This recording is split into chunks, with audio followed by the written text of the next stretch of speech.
મારે કોલેજના છેલ્લા વર્ષની ફી ભરવાની છે અને જો કાલે ફી ન ભરાય. અરે કાલે કેમ ના કહ્યું? કાલે કહ્યું હોત તો તારી મમ્મીને જાત્રાએ ના મોકલત. ના પપ્પા, હું એવું નતો ઈચ્છતો કે મારે લીધે મારી મમ્મી જાત્રાએ ન જાય. પણ તારી ફી અગત્યની હતી બેટા. જાત્રાએ તો ક્યારે પણ જઈ શકાય. ઓ દીકરા સુમિત, ઓ સુમિત. શું છે પપ્પા? તારી પાસે કેટલા રૂપિયા છે? તમારે વાળા રૂપિયાનું શું કામ પડ્યું? આ આરવને કોલેજની ફી ભરવાની હતી ને મારી પાસે પૈસા નથી એમ જ ને. અમે તમારી પાસે પૈસા ક્યારે હોય છે? અને હું પૈસા ક્યાંથી લાવું? રૂપિયા કઈ ઝાડ પરથી નથી ઉગતા. આ ઘરના ખર્ચે હું તંગ આવી ગયો છું. પણ આની ફી નહીં ભરાય તો બેટા એનું ભણતર રખડી પડે એમ જ ને. ભલે ને રખડી પડે.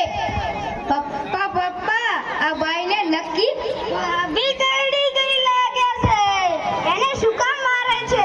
મારું નહીં તો પૂજા કરું. મોટા ભાઈ સામે બોલે છે.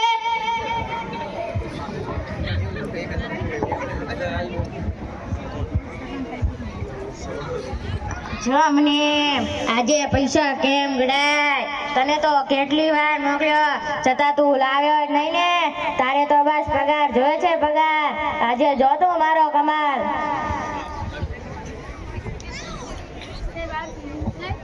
ધનસુખલાલ, ઓ ધનસુખલાલ, આવો આવો શેઠ. હવે તમે અમને ધનનું સુખ ક્યારે આવશો? આ દિવાળીએ તમને દૂધે ધોઈલા આપી દઈશું. મારે દિવાળીએ દૂધે ધોઈલા નથી જોતા. અત્યારે જ ઘોડા કડાક જોઈએ છે. મારો હિસાબ ચૂકતે કરો ભાઈ. આટલી દયા કરી છે તો થોડી વધારે દયા કરો ને બાપા. મારે આ સુમિતનો પગાર થાય તમને આપી દઈશું. એ દેવા સાથે મારે કઈ લેવા દેવા નથી પપ્પા. હું આજે જ આ ઘરથી છૂટો થવા માંગુ. ઓ દીકરા સુમિત, ઓ સુમિત. અરે રે રે રે રે રે રે રે એ છૂટો થઈ ગયો ને હવે આ છૂટો થવાની તૈયારીમાં છે. હવે મારા પૈસાનું શું લ્યા બાપા? શેઠ, હું તમને પગે લાગુ. મને 6 મહિનાની તો મુદત આપ. ના ના ના ના ના ના 6 મહિનાની મુદત કેમ અપાય? 6 મહિના હું ઝૂકને જવું કેમ ને? હા તો તમારો શું ભરોસો? શેઠ, કૃપા કરીને 3 મહિનાની તો મુદત આપો. મને કૃપા કરાય? 3 મહિનાની મુદત અપાય? હા, 3 મહિના તો તમે જીવી જ લેશો. તમે ભલા માણસ લાગો છો એટલે 3 મહિનાની મુદત આપું છું. 3 મહિના. ચોથા મહિનાની સવારે જો મને મારા પૈસા નહીં મળે તો આ ઘર મારું. ઉપરના પૈસા હું તમને આપી દઈશ. લો આ લખાણ ઉપર સહી કરી આપો.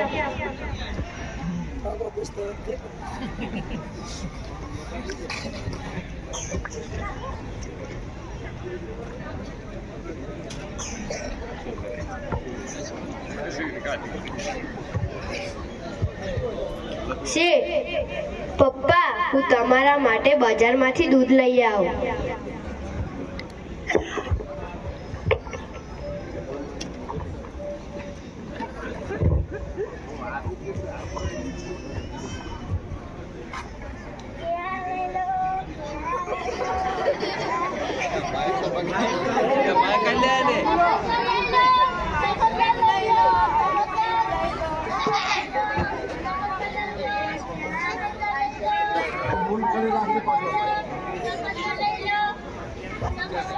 બોમ છે બોમ, ભાગો ભાગો. બોમ છે બોમ, ભાગો ભાગો. બોમ છે બોમ.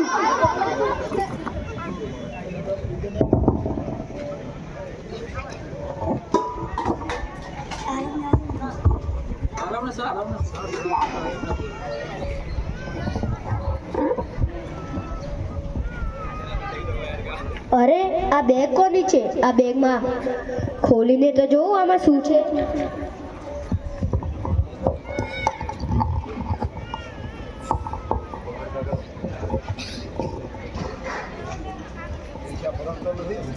અરે આ બેગમાં આટલા બધા રૂપિયા.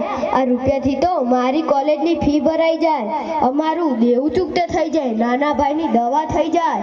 લઈ લઉં? હા લઈ લઉં. ના ના, આ રૂપિયા હું ન લઈ શકું. આ રૂપિયા મારા માટે હરામ છે.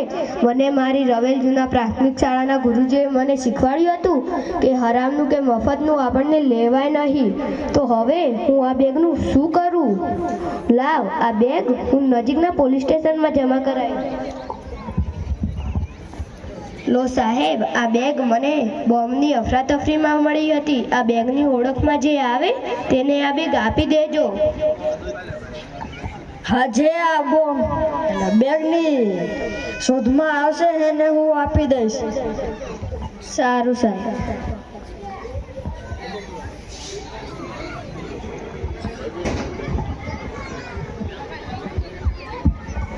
અરે મારી બેગ ક્યાં છે? તમે અહીં કાળા કલરની બેગ જોઈ નથી જોઈ? શું તમે અહીં કાળા કલરની બેગ જોઈ?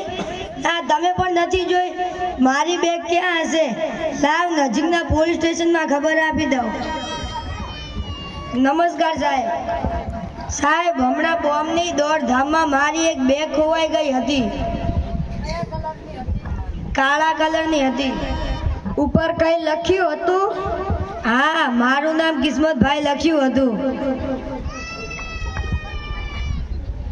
આ તો નથી ને તમારી બેગ. લાવો સાહેબ, જોઈ લો. હા, આ જ છે મારી બેગ. કોણ લાવ્યું અહીંયા?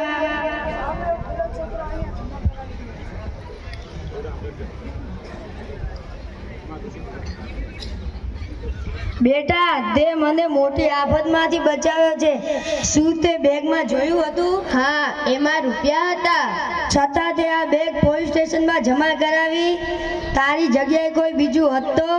વાહ, આજે તારા જેવા જરૂરિયાતમંદ જુવાનિયામાં આટલી બધી પ્રામાણિકતા તો ભાગ્યે જ જોવા મળે છે. શું નામ છે તારું? આરવ ધનસુખલાલ ઠાકોર.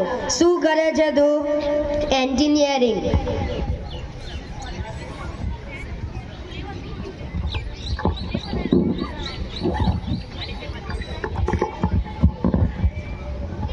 લે, આ 1 લાખ રૂપિયા તારું ઇનામ. ના સાહેબ, આ રૂપિયા હું ન લઈ શકું. આ રૂપિયા મારાથી ન ખપે. સોરી સર, આ રૂપિયા હું ન લઈ શકું. ધન્ય છે તારા સંસ્કારને, પણ હું તો તને પ્રેમથી ખુશ થઈને આપું છું. આભાર સાહેબ, પણ આ તો બદલા રૂપ ઉપર કહેવાય અને કોઈ પણ કાર્ય બદલાના રૂપમાં ન કરવું એવું મારા રવેલ જૂના પ્રાથમિક શાળાના ગુરુજીએ શીખવાડ્યું છે. આ રૂપિયા હું ન લઈ શકું સાહેબ. ધન્ય છે તારા સંસ્કારને. વાહ બેટા વાહ. ચાલ, મારે તારા ઘરે જઈને તારા પિતાજીને મળવું છે. સારું સાહેબ, ચાલો મારી સાથે.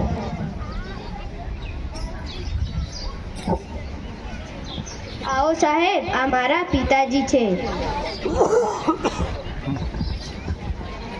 ધનસુખલાલ, તમારો દીકરો ખૂબ જ પ્રામાણિક છે. મારી આ બેગ જો કોઈ બીજાના હાથમાં આવી હોત તો હું મારા પિતાજીનું સપનું સાકાર ન કરી શકત. મારા પિતાજીની જૂની ફેક્ટરી ખોલાઈ ન શકત. મારી આ રૂપિયા ભરેલી બેગ ખોવાઈ ગઈ હતી જે આરવને મળી. આરવે તે બેગ પોલીસ સ્ટેશનમાં જમા કરાવી અને તે મને પરત મળી ગઈ.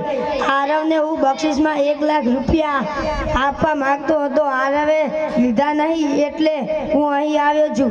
લો ધનસુખલાલ, આ 1 લાખ રૂપિયા હું તમને આપું છું. શેઠ, આ રૂપિયા મારાથી ના લેવાય. પેટના આંતરડા વીટાય પણ હકનું લઈએ તો માનવ ધર્મ લજવાય. ઉપકારનો બદલો હોય પણ ફરજનો બદલો ના હોય સાહેબ. મારા દીકરાએ તો એની ફરજ નિભાવી છે. મનુષ્ય ધર્મ નિભાવે છે. માનવતા ધર્મ અમૂલ્ય છે. વાહ ધનસુખલાલ વાહ. તમે તો આજે સાચી સંસ્કારિકતાના માનવ ધર્મના દર્શન કરાવ્યા. તમે આ રૂપિયા નહીં લો તો મારી એક વિનંતી તો સ્વીકારશો ને? શું વિનંતી છે? તમારા આરવનો આજથી ભણવાનો તમામ ખર્ચ મારો અને એનું એન્જિનિયરિંગ પૂરું થાય એટલે હું એને મારી ફેક્ટરીમાં ઉચ્ચ પગારે મેનેજર તરીકે રાખીશ. આભાર સાહેબ. આ નાટકમાં આપણને પ્રામાણિકતા, માનવ ધર્મ, માનવીય ફરજના દર્શન થાય છે. આપણે પણ આપણા જીવનમાં માનવતા ધર્મ નિભાવવી જોઈએ. માનવતા ધર્મ સર્વશ્રેષ્ઠ ધર્મ છે.